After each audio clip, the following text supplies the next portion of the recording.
Salut à toi mon très cher visionnaire, j'espère que tu te portes très bien. Aujourd'hui je vais te raconter une petite histoire et à la fin nous allons retenir quelque chose de très merveilleux. Donc tiens-toi bien et c'est parti.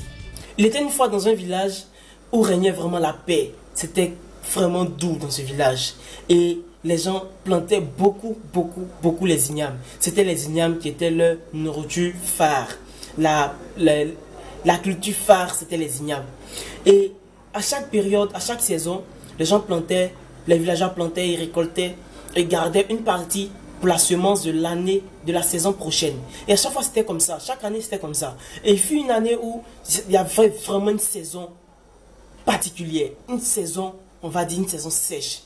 Et à cette saison-là, il y a des gens qui ont dit, cette saison-là, je n'ai pas beaucoup récolté, je n'ai pas eu beaucoup d'ignames. Ah, là, je crains que ma famille va mourir de faim. Donc, pour cela, je ne vais rien garder pour l'année prochaine. On va manger tout cette année. L'année prochaine, on va se débrouiller. L'année prochaine, peut-être qu'on va voir les voisins pour qu'ils nous donnent un peu d'ignames pour qu'on plante. Sinon, pour cette année-là, franchement, on va tout manger. Il y a plusieurs villageois qui ont fait ça. Et le chef du village a convoqué une réunion pour demander à ce que tous les villageois ne fassent pas pareil. Que tous les villageois puissent garder un peu d'igname pour que la saison prochaine, on puisse planter, pour que le Dieu Tout-Puissant puisse bénir cela, pour que ça puisse produire davantage. Les gens qui avaient beaucoup faim ont dit non, on va penser pour maintenant. Maintenant, il faut vivre, il faut qu'on fête, il faut qu'on vive maintenant. Pourquoi penser à demain alors qu'aujourd'hui on souffre? Donc, presque tous les villageois ont mangé tout leur igname. Toutes les ignames, voilà. Le chef du village a convoqué une réunion pour demander à tous les villageois d'être vraiment disciplinés, de ne pas manger toutes les ignames, de garder une bonne partie pour la saison prochaine, pour la semence. Et malheureusement, la plupart des villageois ont tout consommé. Et la saison de la semence arrive, et les villageois maintenant, qui ont tout consommé là, vont aller voir les autres pour dire, ah vraiment, donne-moi un peu, je vais planter, donne-moi un peu ici, je vais planter. Et les autres ils disent, non, moi ma famille a failli mourir de faim à cause de ça. Et j'ai gardé ça pour planter. Je peux pas te donner aussi, ça ne me suffit même pas d'ailleurs. Tu n'as vu l'année passée, comme on a souffert. Cette année, je vais planter. Dieu va faire pour que je puisse avoir davantage. Et c'est ce qui se passe en fait, mon très cher visionnaire, avec l'argent que nous avons. Nous avons beaucoup d'argent à un moment donné. Sinon, nous avons un peu d'argent à un moment donné. Nous nous disons, avec les circonstances du moment, nous ne pouvons pas planter cet argent. Nous ne pouvons pas investir avec cet argent-là. C'est insuffisant. On ne peut pas subvenir à nos besoins et tu nous demandes d'investir. On va investir avec quoi? Dans cet argent-là, mon très cher visionnaire, il y a l'argent de l'investissement dedans. Tu refuses d'investir. Et les leaders, les grands conseillers en investissement, les coachs en investissement vont te dire, il faut investir au moins 10% de ce que tu gagnes.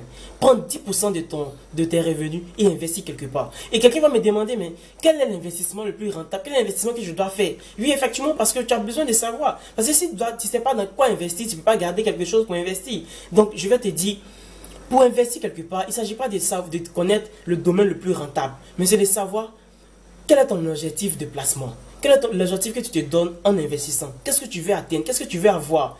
Et dans quel temps, dans quel laps de temps tu veux avoir cette chose? Par exemple, je veux construire un hôpital. Dans combien de temps je veux construire cet hôpital? Et quels sont les risques que je suis prêt à couvrir maintenant? Quelles sont les erreurs que si je le fais, je suis prêt? Et quels sont les risques? Voilà, quels sont les risques que je suis prêt à prendre maintenant dans ce placement-là? Une fois qu'on a déterminé ça, on peut maintenant chercher à garder de l'argent quelque part, prendre de l'argent quelque part pour investir dans ce domaine.